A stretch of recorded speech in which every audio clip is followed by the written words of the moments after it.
Salut, c'est Anne-Orterie, je te refais une vidéo aujourd'hui au sujet de 5 astuces pour repérer et sortir du contrôle coercitif. Alors qu'est-ce que c'est le contrôle coercitif? C'est un terme assez barbare qui vient de la psychologie pour expliquer simplement l'emprise psychologique qu'une personne peut avoir sur une autre dans une relation. Et ça, peu importe le type de relation, ça peut être une relation familiale, amicale, ça peut être en couple, ça peut être professionnel, etc. etc. Et donc ici, l'idée c'est que cette emprise, elle va avoir lieu de manière très subtile. Ça va s'installer de manière quasi invisible au début. Si on prend une relation de couple, tu vas avoir l'impression, quand tu rencontres cette personne au début, que tu as croisé la personne de tes rêves et que c'est vraiment la personne que tu cherchais depuis toujours, que c'est la personne idéale, elle colle avec tout ce que tu espérais trouver. Et quelque part, ça, c'est le vernis de surface et qui est vraiment nickel. Alors, au fil du temps, tu vas voir que ce vernis de surface, il va avoir tendance à s'effriter et il va être maintenu tant que la personne n'a pas ce qu'elle souhaite, tant que la personne n'obtient pas ce qu'elle veut. Et ça, tu vas pas du tout le voir, tu vas le savoir parce qu'il va y avoir quelque part une pression qui va être assez subtile, mais dans une direction bien précise. Et donc le but de cette personne, c'est vraiment de prendre le contrôle sur tous les aspects de ta vie. Il va y avoir une prise de possession de tout ton espace psychologique et physique. Elle va se retrouver partout dans ta vie, mais à tous les endroits. Tu vas pas forcément t'en apercevoir au début non plus, mais ça va être assez envahissant finalement et tu vas avoir du mal à trouver un endroit où cette personne n'aura pas mis un pied. Alors, un autre but de cette personne, c'est de t'amener à faire des choix que tu n'aurais pas fait spontanément, des choix c'est pas la direction que tu aurais prise spontanément. Et donc, le but de t'amener dans cette direction, ça va être de te rapprocher de quelque chose qui est de l'ordre de l'utilité pour cette personne. C'est-à-dire qu'elle va se servir de toi, en fait. Elle va t'utiliser pour avoir une source d'énergie, une source d'amour, une source financière, une source de pouvoir, quelque part, pour pouvoir bénéficier de ça de manière quasi illimitée, puisque tu ne vas pas le voir, tu vas lui donner, et ça va être un peu une hémorragie en fait. Alors, tout ce qu'elle fait va vraiment pouvoir servir cette idée que de manière consciente ou inconsciente, elle cherche à te priver de ta capacité de discernement, de ta capacité à prendre des décisions et à pouvoir décider par toi-même. Et donc le but, c'est d'avoir le contrôle et de pouvoir contrôler quelque part tes pensées, ta vie, tous les aspects de ta vie et que tu sois quelque part sa vache à lait. C'est vraiment horrible de dire ça comme ça, mais c'est malheureusement le cas. C'est vraiment ce que cette personne va chercher à faire. Alors, mon but à moi dans cette vidéo, c'est pas que tu te serves du contenu de cette vidéo pour essayer de faire prendre conscience à la personne qu'elle dysfonctionne ou essayer de la faire changer, parce qu'il y a de grandes chances que cette personne soit plus ou moins consciente qu'elle fonctionne comme ça. Et c'est un petit peu comme si tu te dirigeais vers une personne qui essaye de te planter un couteau dans le dos et que tu lui dis t'as un couteau dans la main, tu essayes de me le planter dans le dos, tu te doutes bien que la personne, elle va pas faire oui, bien joué, bravo, tu as gagné, c'est ça que je voulais faire. Elle va nier, elle va pas vouloir changer. Si elle voulait changer, si son comportement était clean, elle l'aurait déjà fait. Elle ne se comporterait pas comme ça avec toi. Donc, ne te sers pas du contenu de cette vidéo dans ce but-là, parce que tu vas aller droit dans le mur. Et on ne cherche pas à faire changer les autres. Le but, c'est vraiment que tu puisses, toi, prendre conscience de potentiellement ce qui dysfonctionne, ce qui pose problème dans la relation, que tu puisses ouvrir les yeux sur ce qui est en train de se passer, que tu aies des clés pour pouvoir reprendre quelque part le contrôle de ta vie et décider de ce que tu as envie de faire de cette relation. Ça, c'est ce que je t'invite à faire. Alors, l'idée, c'est que c'est une question de fréquence, c'est une question de fréquence de ce type de comportement que je vais te décrire ici. Donc 5 aspects, il y en a beaucoup plus, mais ici j'en passe 5, sinon la vidéo elle va durer 10 heures, ça va pas être possible. J'en parle beaucoup plus longuement dans un programme que je suis en train de créer qui est le programme Reconnexion. Et le but de ce programme, c'est vraiment de t'aider à reprendre le pouvoir de ta vie, à pouvoir travailler sur ta valeur, à travailler sur la reconnexion avec toi et à travailler sur tes blessures émotionnelles pour éviter que ce genre de personnes s'engouffrent dedans et puissent te trahir hyper facilement et t'utiliser. Alors, oui, comme d'hab, comme tu sais que je canalise, là c'est une canalisation écrite, donc je regarde mes petites notes. C'est vraiment pas le fait que ce soit un one-shot, mais que ce soit un mode de fonctionnement qui est répétitif, qui doit attirer ton attention. Et c'est aussi le fait que c'est une cumulation de plusieurs de ces aspects. Donc il se peut que chacun d'entre nous, on reconnaisse un de ces aspects ou plusieurs de ces aspects, mais a priori, quand on est là-dedans, quand on a des comportements qui sont sains, on s'en rend compte et on modifie son comportement immédiatement. Ces personnes-là, c'est devenu leur mode de fonctionnement de base. Et donc tu vas voir qu'en fait, au-delà du vernis de surface, ces trucs-là, tu vas les voir apparaître hyper régulièrement, hyper facilement. Alors, c'est parti pour les 5 astuces, les 5 aspects que je t'invite à prendre en considération pour repérer les comportements coercitifs. Alors le premier truc, c'est que cette personne, je te le disais là tout de suite, va s'arranger pour avoir un pied dans tous les aspects de ta vie. Quand je dis tous, c'est tous. Au début, il est possible que cette personne s'insinue dans ta vie avec des choses qui vont avoir l'air bénignes, voire touchantes, voire vraiment cool et sympa. Ça peut être t'envoyer des messages. Elle va t'envoyer des messages toutes les 5 minutes. 10 fois par jour, 20 fois par jour pour dire que tu lui manques, qu'elle pense à toi, qu'elle te trouve belle, qu'elle te trouve intelligente, pour demander comment tu vas. Et donc c'est vraiment à chaque fois pour que tu penses à elle. Tu ne vas plus avoir une minute pour penser à autre chose qu'à cette personne. Il est possible qu'elle t'offre des cadeaux ou qu'elle envahisse ton espace avec des choses qui lui appartiennent, ce qui fait qu'à un moment dans ta vie, peu importe ce à quoi tu penses, peu importe là où tu regardes dans ton espace personnel, ça va être impossible de ne pas penser à elle. Ça va être impossible de ne pas l'avoir en tête. Et donc, petit à petit, cette personne va aussi te donner son avis. Ça va être de manière très subtile, mais elle va te donner son avis, c'est-à-dire que tout doucement, au lieu de penser comme toi tu le fais, tu vas penser comme elle le fait.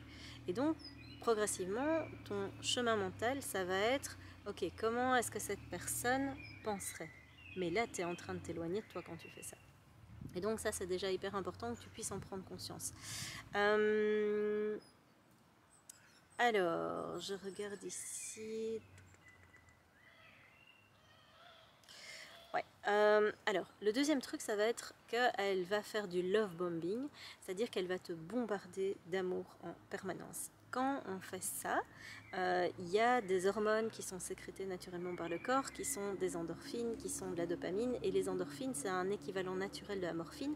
Il faut bien se dire que ça agit comme une drogue. Donc, c'est-à-dire qu'en fait, elle t'inocule petit à petit tout un tas de choses qui vont venir appuyer sur ta valeur, sur ton estime de toi.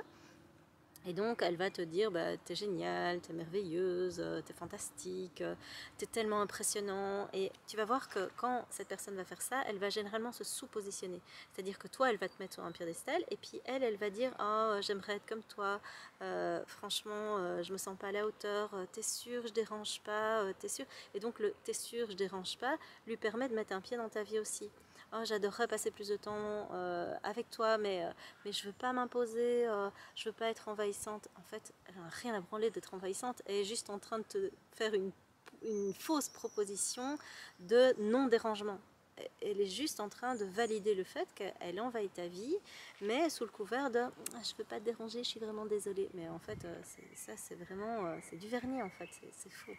Et donc en fait, elle va te bombarder beaucoup avec ça, ce qui fait qu'à un moment ça peut te paraître même un peu louche, un peu douteux parce que c'est un peu trop. Et donc ça c'est aussi quelque chose qui doit attirer ton attention. Et alors sous le couvert de je veux ton bien, je veux te protéger, je veux t'apporter quelque chose de plus, elle va te donner des conseils. Et c'est comme ça que ces conseils arrivent à passer quelque part tes barrières de protection. Comme elle te donne beaucoup d'amour, comme elle te donne beaucoup de reconnaissance, ton système de défense, il va se désarmer, surtout si tu as des blessures émotionnelles de type rejet ou abandon, avoir un combo gagnant des deux. Et comme tu le sais peut-être si tu as écouté mes vidéos, on a les 5 blessures de base. Et donc elle va venir subtilement se servir de ces blessures pour pouvoir arriver à ses fins. Alors, il y a toujours chez ces personnes un écart entre ce qui est dit et ce qui est fait. Ça, c'est la troisième clé dont tu peux te servir pour pouvoir repérer des comportements qui sont douteux. C'est-à-dire qu'elle va te dire, on forme une équipe, on va travailler ensemble, on va avancer ensemble, etc. Tu vas voir que dans les faits, en fait, tu avances tout seul, que cette personne, quand tu veux du soutien, quand tu veux vraiment pouvoir t'appuyer sur elle, elle va ne pas être là, elle va faire défaut, elle va pas être fiable, elle va te lâcher, elle va trouver des excuses, des prétextes, voilà. Et en fait, cette personne, tu vas t'apercevoir que c'est une planche pourrie et tu ne pourras jamais t'appuyer dessus, ou très peu. Ou bien elle va te donner l'impression que tu peux t'appuyer dessus au début, mais tu vas voir qu'au fil du temps, c'est pas un comportement qui se maintient. Et donc, mesure l'écart qui se trouve entre ce qu'elle dit et ce qu'elle fait, parce qu'il y a beaucoup de paroles qui vont te donner confiance, mais dans les faits, en fait, tu vas t'apercevoir que cette personne, elle ne tient pas parole. Elle te trahit, en fait. Alors, au niveau de ton énergie, quatrième clé, c'est important que tu puisses repérer ton niveau d'énergie quand tu es au contact de cette personne. Il est possible qu'au fil du temps, dans cette relation, tu te sois aperçu que ton niveau d'énergie est en train de se cracher, que tu perds ta joie, que tu perds ta créativité, que ton sentiment de liberté et d'autonomie sont en train de se cracher aussi. Par contre, ce qui va augmenter, c'est ton niveau d'anxiété, ton niveau de stress, tes peurs, tes inquiétudes et un sentiment d'être prisonnier d'une situation où tu ne vois pas d'issue. Et ça, c'est l'illusion que cette personne va créer. C'est-à-dire qu'elle va créer un sentiment comme quoi tu es prisonnier. Grosso modo, l'idée qu'elle a réussi à insinuer en toi, c'est si tu quittes ce qu'on a créé ensemble, si tu quittes ce qu'on vit, tu vas être malheureux, tu vas tout perdre, tu vas rater ta vie. Donc c'est des choses du style, tu ne peux pas te passer de moi. Et donc ça, c'est une illusion complète en fait. C'est juste quelque chose que cette personne a réussi à créer dans ton esprit. Quand tu regardes les faits, tu es tout à fait capable de te débrouiller sans l'autre.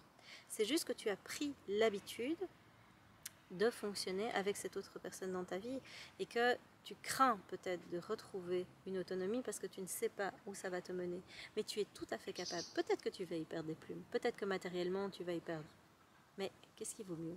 Que tu sois prisonnier vraiment parce que tu restes avec une personne qui n'est pas positive pour toi, qui n'est pas bonne pour toi et qui te pompe mais tout ce que tu as, ou bien que tu y perdes quelque part au passage mais pour te reconstruire derrière.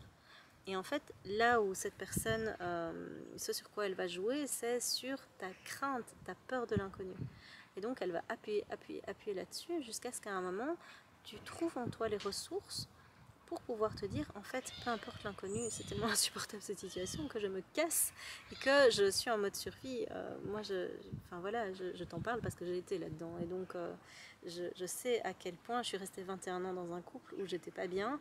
Et je sais à quel point c'est difficile de sortir de cette situation. Mais je sais aussi à quel point, quand on est sorti, franchement, mais bon sang, mais quelle libération! Vraiment, et c'est possible. Et non, c'est juste une illusion, cet aspect d'être prisonnier. Alors, cette personne va aussi créer, et ça c'est la dernière clé, et c'est pas des moindres, elle va créer des addictions, mais super puissantes. Vraiment. C'est-à-dire qu'elle va jouer sur deux tableaux. Elle va souffler le chaud et le froid. Elle va souffler le chaud en appuyant et en te donnant énormément d'amour. C'est ce que je disais là tantôt. Donc elle va te rassurer au niveau de ta valeur, au niveau de ton estime de toi. Elle va combler tous tes besoins affectifs quelque part. Donc elle va venir appuyer sur ta blessure d'abandon et ta blessure de rejet en les comblant mais au maximum. Et en parallèle, et c'est ça qui va apparaître de plus en plus avec le temps, c'est qu'elle va créer du manque. Et elle va créer du manque en appuyant sur tes blessures d'injustice, d'humiliation et de trahison, en générant de la culpabilité et du doute. C'est-à-dire que dès que tu vas mettre en doute sa façon de fonctionner, elle va, créer du doute chez toi sur ta perception de la réalité. C'est-à-dire qu'elle va s'arranger de manière super efficace et super subtile pour que tu doutes en permanence de ton intuition, du fait que ton ressenti est juste, que tu as raison de te faire confiance, tu as raison de t'écouter, tout ça, elle va le remettre en doute. Mais ça va être tellement subtil que, en fait, tu vas être complètement perdu, tu vas être dans le flou et tu vas plus savoir à quoi penser. Puisque le but de cette personne, c'est que tu reviennes en permanence vers elle pour la prendre comme point de référence, que ce soit en termes d'avis, de choix, de décision, etc. Et donc, elle va créer une impossibilité quelque part, enfin, une impossibilité, c'est ça l'illusion, que tu aies de nouveau accès à ton autonomie. Parce que tout ce qui va te nourrir, elle va s'arranger pour que ça vienne de l'extérieur. Grosso modo, le message qu'elle te fait passer, c'est mais en fait, tu n'as plus besoin de rien d'autre. En fait, je vais pourvoir à tout ce qui fait déficit chez toi, tout ce qui te fait souffrir, etc. Je vais te le donner, comme ça, tu n'auras plus besoin de rien d'autre que moi. Et là, elle devient indispensable à ta vie et ça devient très très compliqué de la faire partir de ta vie. Alors, pour sortir de là, trois pistes qui vont te demander beaucoup de courage, beaucoup d'engagement envers toi et une détermination franche à dégager cette personne de ta vie, parce qu'en fait c'est aussi une illusion de croire que tu vas pouvoir la maintenir dans un coin de ta vie et que ça va bien se passer, puisque cette personne crée des addictions. À chaque fois que tu vas la voir, ça va être comme reprendre un fixe en fait. Tu vas reboucler dans la même chose et donc c'est insoluble. La personne, elle va pas avoir envie de changer parce qu'elle n'a aucun intérêt à le faire. C'est trop confortable pour elle. Elle kiffe en fait. Elle va te dire que non, mais en fait si, elle kiffe. Et donc, premier exercice que tu peux faire, c'est essayer au maximum de te retrouver seule avec toi-même. C'est-à-dire de pouvoir reprendre le contrôle de ta vie, de pouvoir faire des activités seules qui te font plaisir, qui te ressourcent et qui te permettent vraiment de retrouver un espace qui t'appartient. Ça, c'est le premier exercice. Le deuxième exercice que je t'invite à faire, c'est limiter au maximum les contacts. À chaque fois que tu vas voir cette personne, je te le disais, c'est comme si tu reprenais un fixe. Et donc, en fait, tu vas reboucler dans cette difficulté à pouvoir penser par toi-même, à pouvoir décider par toi-même. Et donc l'idée, c'est qu'elle, ce qu'elle va faire, c'est essayer au maximum d'être présente dans ta vie. Donc elle va te poser des questions, elle va te culpabiliser en disant mais t'as plus envie d'être avec moi, je comprends pas, mais tu peux pas me laisser comme ça, c'est pas cool, ça veut dire que tu ne m'aimes pas en fait. Tu vois, toutes les saloperies qu'elle peut te sortir pour rester dans ta vie, donc via la culpabilisation ou le doute. Et le but, à ce moment-là, c'est vraiment que tu sois ferme par rapport à toi et que tu puisses prendre une décision ferme, un engagement envers toi-même de je décide moi seule de où je mets mon temps, où je mets mon énergie et avec qui. Et je t'invite vraiment à t'entourer avec des personnes qui sont saines, c'est-à-dire des personnes qui vont pouvoir te permettre de prendre du recul sur la situation, qui vont pouvoir être dans un partage et un échange vrai, des personnes qui ne vont pas te mettre une pression de dingue pour que tu ailles dans leur direction.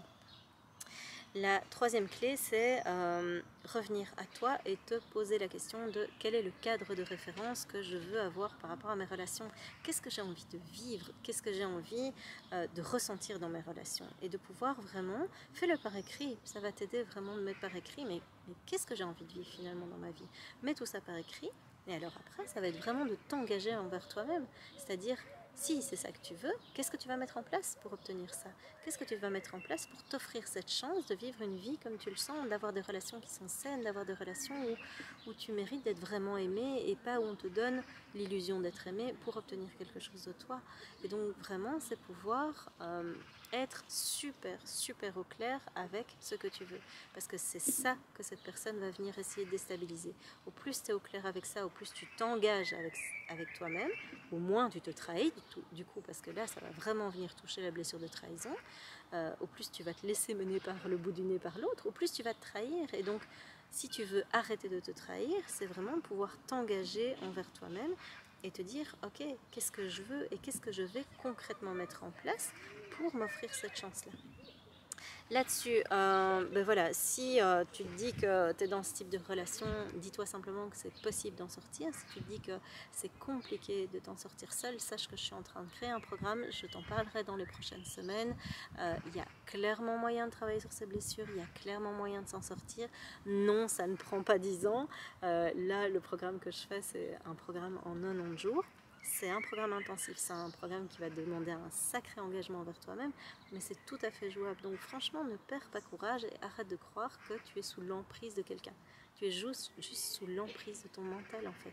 C'est ton mental que cette personne a réussi à conditionner qui te fait croire ça. Tu es sous l'emprise de personne.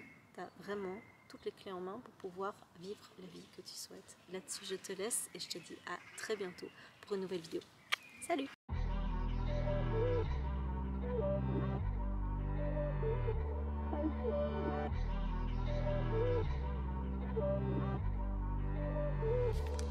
Thank you.